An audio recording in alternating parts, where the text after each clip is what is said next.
Hello guys, how are you? I'm Hardeep Singh. Welcome back to your own YouTube channel.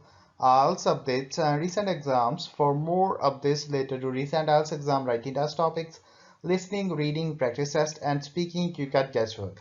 Please, guys, participate in everyday listening and reading practice test to achieve your desired band score in your actual IELTS exam. Please hit the like and subscribe button. Press the bell icon for the upcoming notifications. Don't forget like, subscribe and share my YouTube channel and my Facebook page, IELTS updates and recent exams. Part 1. You are going to hear a talk about making the most of graduate school. First, you have some time to look at questions 1 to 6.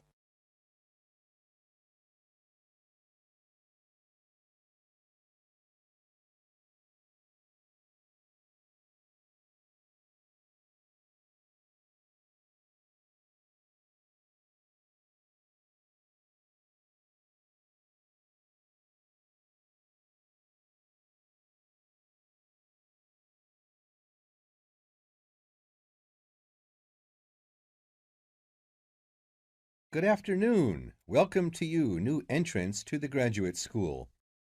My job now is to give you the graduate school survival guide and make some concise suggestions for getting the most out of your relationship with our research supervisor, getting the most out of what you read, and making continual progress with your research. First, your relationship with your supervisor.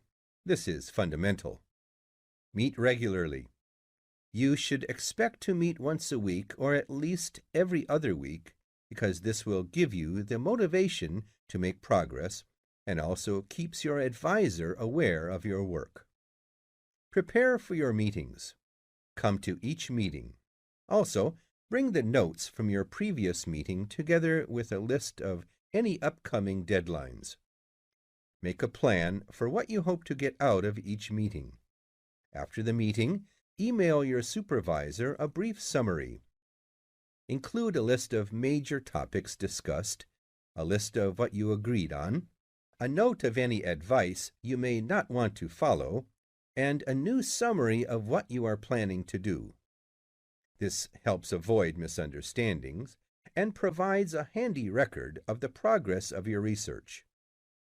Add a to-do list for yourself and your supervisor, including a reading list. Finally, add the time and date for the next meeting. My second main piece of advice is to keep your supervisor informed. Show him or her the results of your work as soon as possible. This helps your supervisor understand your research and identify any potential points of conflict early in the process. Include summaries of your work, including any results of experiments, and also anything you write about your research. Thirdly, communicate clearly. If you disagree with your advisor, state your objections and concerns clearly and calmly. If you feel that something about your relationship is not working, discuss it with him or her. Whenever possible, suggest steps that they could take to address your concerns. Under this heading, it is extremely important to take the initiative. You do not need to clear everything you do in your research with your advisor. He or she is busy too. You must be responsible for your own ideas and the progress of your work. Before you hear the rest of the conversation, you have some time to look at questions 7 to 10.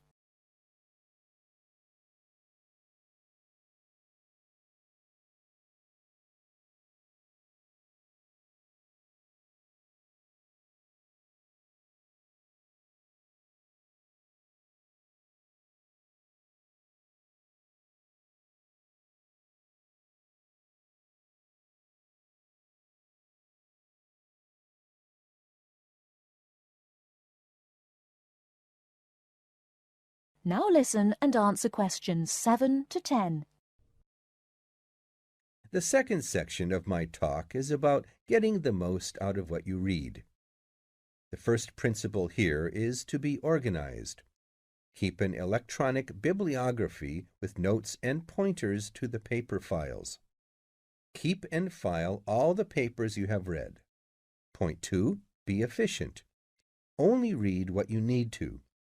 Start by reading only the conclusion, scanning figures and tables, and looking at their references. Read the other sections only if the paper seems relevant or you think it might help you get a different perspective. Skip the sections you think you already understand. These are often the background and motivation sections. It's of critical importance to take good notes on every paper you find worth reading. Note especially what problem the author is trying to solve, what approach they take to the problem, and how their approach differs from other approaches. Next, summarize what you have read on each topic. After you have read several papers on the same topic, note the key problems, the various formulations of the problem under consideration, the relationship between the various approaches and the alternative approaches you come across. Let me add one point you might not have already thought of. Read PhD theses.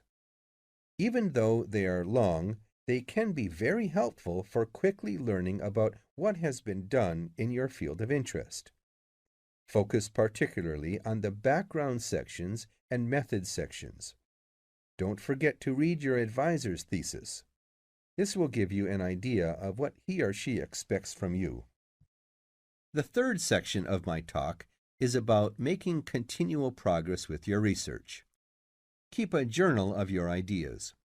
Write down every issue you are thinking about, even if you think it is stupid.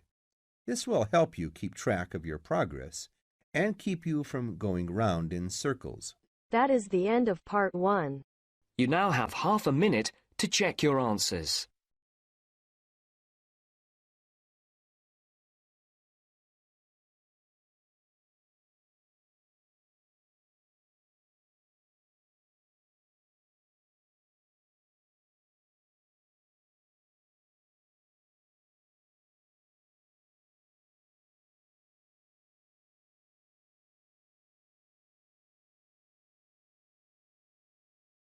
Now turns to part 2. You will hear a conversation between a customer and a shop assistant. First, you have some time to look at questions 11 to 15.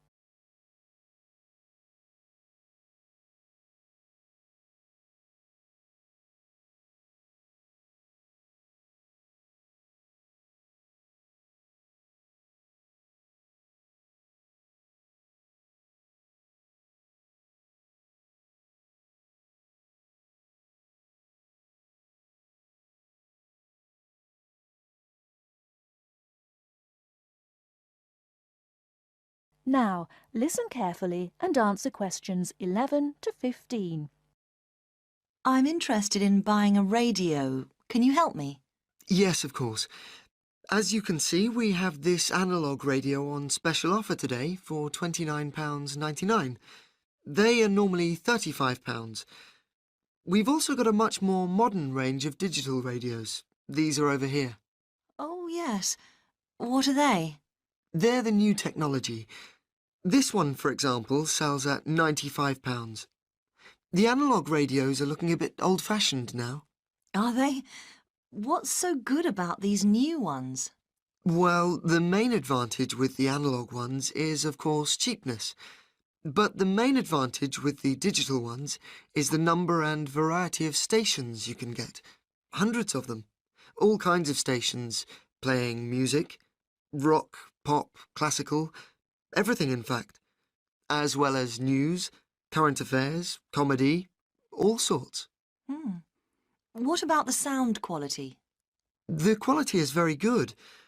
Under certain circumstances, you can get amazing sound quality with analogue, but this is usually with very expensive radios which would normally be part of a hi-fi sound system. We have lots of those on the 3rd floor if you're interested.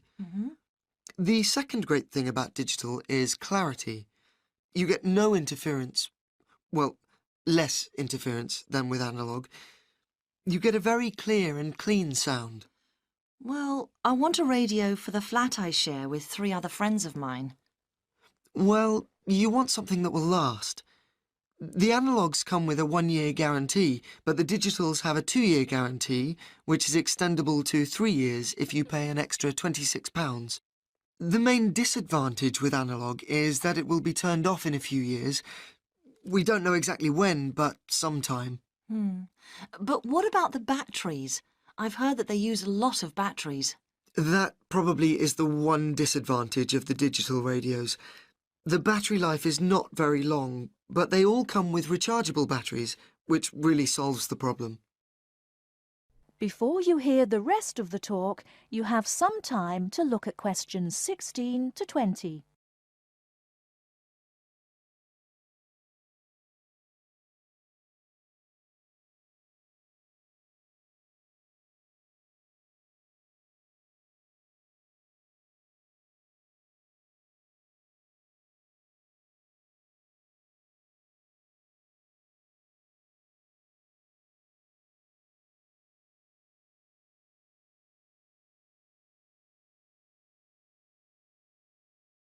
Now listen and answer questions 16 to 20. So, how would you like to pay? Cash. I wondered if you had a Robson's store card? Do you know, I think I do. Here we are. Oh my goodness, I haven't seen one of those for a long time. Those are the old value cards. Now you can get a super value card, which is even better value. Really? I don't know what to do. Well, I can change you onto a super value card if you want. With the super value card, you get double the standard number of points and your free credit period is longer. With your old card, you get 1 month's free credit, but you can get 3 months free credit with the new card. The interest rate is a bit higher at 22.5% rather than 18.5%, but if you're careful, you don't have to pay interest at all. Well, I'm not sure about that. It seems better in some ways.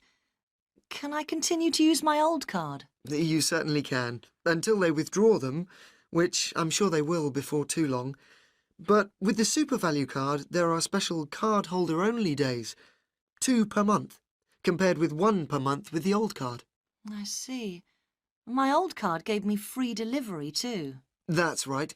Free delivery within 20 miles. The super value card gives you free delivery up to 50 miles. Well, that sounds good. I think the old card was free too. With the super value, there is an initial fee of just £12, and then it's very good value. I think I'll pay cash. Very good, madam. That is the end of part 2. You now have half a minute to check your answers.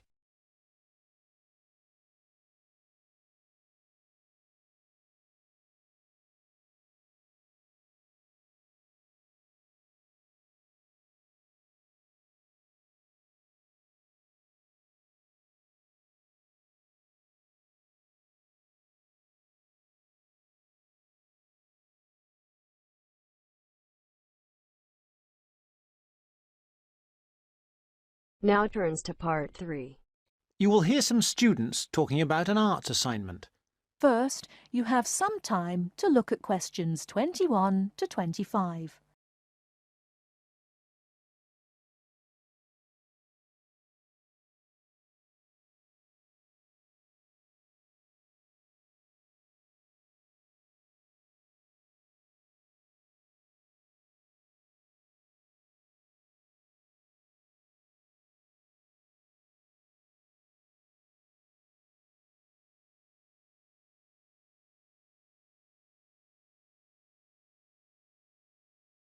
Now listen carefully and answer questions 21 to 25. What have you been working on, Arthur? I've been looking into the funding of the arts by the Arts Association. Oh, Mr. Simpson gave you that topic, did he? Yes, it's not too difficult. At least all the facts and figures are easy to find, or I think they will be. I've done a lot of useful stuff already. Simpson hasn't asked me to present my research for the past few seminars, so I think he might ask me this time. Well, what have you found out? Well, it's big money at the Arts Association. £330 million from the government and 118 million from the lottery. Let me see, I've got my notes here. Now, the Arts Association mission statement tells us that it exists to develop, sustain and promote the arts. So that's clear. But then we need to know exactly how it can do this. However, before we get to that, there are certain issues which the association must take into account. What are those issues? They are, first, access. This is the idea that the arts mustn't be just for the few. Not just Italian opera, but pop concerts too. Something like that. Other issues are education, cultural diversity, social regeneration and social inclusion. All these are different ways of saying that the arts are for everyone. All right, but what does it actually do? It does what it wants, I think. The government does not interfere in its activities, but demands that it gets value for money for its funds. But there must be certain programmes that it carries out. Oh, yes. There is the touring programme, which is what it says. That is, a programme to support... Give money to? Yes, that's right. To support touring companies, for example, dance companies, orchestras and so on. There is also the recovery programme. What on earth is that? It's a financial programme to give extra money to organisations which are financially in a bad way, or which might have financial difficulties in the future. Like it says, it's for their recovery. It all seems very complicated. It is. Before you hear the rest of the talk, you have some time to look at questions 26 to 30.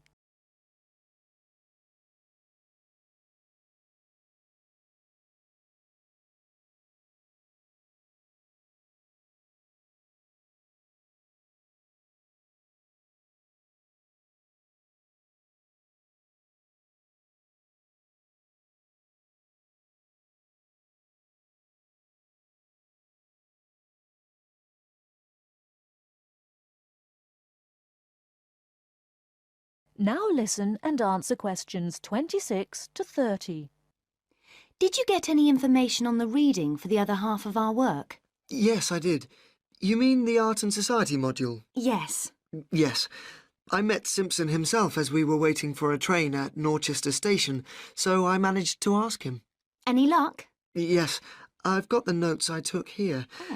He told me, of course, to start with Greenberg, who covers contemporary art and the up-to-the-minute movements in America. It's about the modern movements, really. As far as the economic impact of art is concerned, a basic text is the Parliamentary Report on Art and the UK Economy. This gives lots of monetary facts and figures, but the figures are not very satisfactory, as, of course, a lot of the information is confidential and can't be published.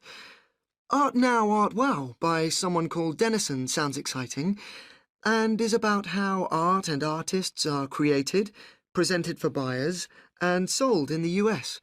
It's about the whole trade in art as a phenomenon. Like a product? Like washing powder? Yes, that's the idea of the book, anyway.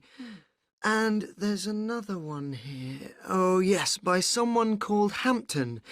It's a book called American Art, which Simpson says is full of discussion on the relationship of art to the other aspects of culture, such as film, television, books, and so on. Popular culture, I suppose. Not just popular. Culture of all sorts, I imagine. Finally, for the spiritual and more abstract aspects of art, he recommends Art and the Mind of Modern Man by Frick. It's sort of about how art relates to how we think. He did have lots of other recommendations, but luckily his train arrived before he could move on to them. These seem enough to me. Yes, they're a good place to start. We will be busy. That is the end of part 3. You now have half a minute to check your answers.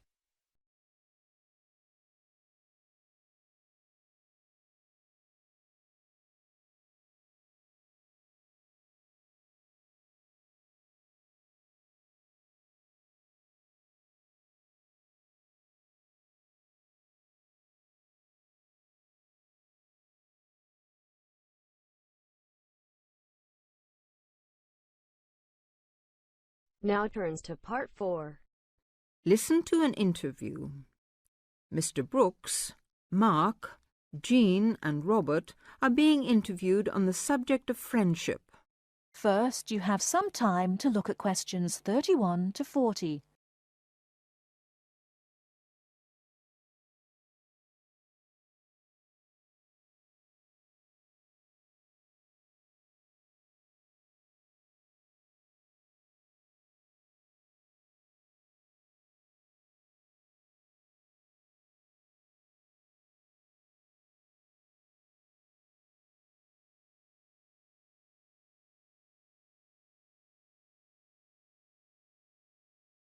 Now, listen carefully and answer questions 31 to 40. I consider friendship to be one of the most important things in life, whatever your status, married or single. I see too many lonely people around. A lot of us get so involved with material values, family problems, keeping up with the Joneses, etc., that we forget the real meaning of friendship. Which is what, according to you? They say a friend in need is a friend indeed, which is partly true.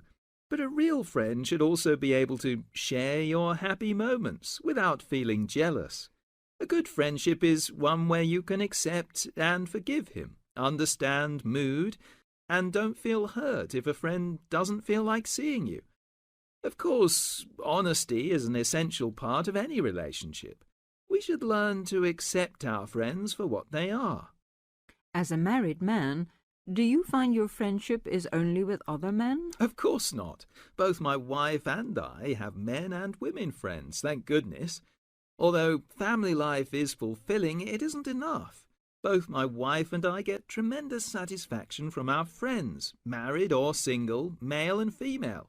And we both have our separate friends too. We'd get bored with each other if we had the same friends. You must have a full life. We certainly do. And as I say, our friendship gives us a lot of pleasure. After all, friends should not be people with whom you kill time. Real friendship, in my opinion, is a spiritually developing experience. I've never had a lot of friends. I've never regarded them as particularly important. Perhaps that's because I come from a big family, 2 brothers and 3 sisters, and lots of cousins. And that's what's really important in my family. If you really need help, you get it from your family, don't you? Well, at least that's what I've always found. What about you, Jean? To me, friendship, having friends, people I know I can really count on. To me, that's the most important thing in life. It's more important even than love. If you love someone, you can always fall out of love again, and that can lead to a lot of hurt feelings, bitterness and so on. But a good friend is a friend for life. And what exactly do you mean by a friend? Well, I've already said, someone you know you can count on. I suppose what I really mean is, let's see, how am I going to put this? It's someone who will help you if you need help, who will listen to you when you talk about your problems, someone you can trust. What do you mean by a friend, Robert? Who likes the same things that you do. Who you can argue with and not lose your temper, even if you don't always agree about things. I mean, someone who you don't have to talk to all the time, but can be silent with, perhaps. That's important, too. You can just sit together and not say very much sometimes. Just relax. I don't like people who talk all the time. Are you very good at keeping in touch with your friends if you don't see them regularly? No, not always. I've lived in lots of places, and, to be honest, once I move away, I often do drift out of touch with my friends. And I'm not a very good letter writer either. Never have been. But I know that if I saw those friends again, if I ever moved back to the same place, or for some other reasons we got back into close contact again, I'm sure the friendship would be just as strong as it was before. Several of my friends have moved away, got married, things like that. One of my friends has had a baby recently, and I'll admit, I don't see or hear from her as much as I used to. She lives in another neighbourhood, and when I phone her, she always seems busy. But that's an exception. I write a lot of letters to my friends, and get a lot of letters from them. I have a friend I went to school with, and 10 years ago she emigrated to Canada. But she still writes to me every month, and I write to her just as often. That is the end of part 4. You now have half a minute to check your answers. So guys, don't forget like, subscribe and share my YouTube channel and my Facebook page, IELTS updates and recent exams. For more updates related to recent IELTS exam writing test topics, listening, reading, practice test and speaking, you got guesswork. Please guys, participate in everyday new IELTS listening and reading practice tests to achieve your desired band score in your actual IELTS exam. For more IELTS material, visit my official website www.ieltsupdatesandrecentexams.com. The link is given below in the description. If you need PDF files of latest IELTS material, then please join my Telegram channel. So guys, please write your score below the comment section. Again, thanks for listening. God bless you all guys. Stay tuned, stay safe.